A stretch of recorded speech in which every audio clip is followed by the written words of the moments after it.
আসসালামু আলাইকুম ওয়া রাহমাতুল্লাহি ওয়া বারাকাতুহু। মুহতারাম দোস্ত বুজুর্গ, আপনাদের এটা আমি আমল শিখিয়ে দিচ্ছি। সেটা আমল হলো প্রতিদিন আপনারা সূরা ফাতিহা একবার পাঠ করবেন, তারপরে 3 বার সূরা ইখলাস অর্থাৎ কুল হুয়াল্লাহু আহাদ এই সূরাটা আপনারা 3 বার করে পাঠ করবেন। তারপরে দোস্ত হাসবুনাল্লাহু ওয়া নি'মাল ওয়াকিল, নি'মাল মাওলা ওয়া নি'মান নাসির।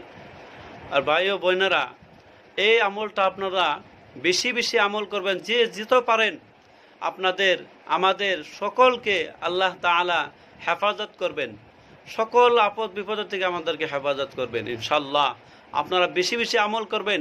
এই 3টা আমল দিচ্ছি আপনাদের, মাত্র 3টা আমল আপনারা আমল করবেন ইনশাআল্লাহ, আমি এতে আশা করি।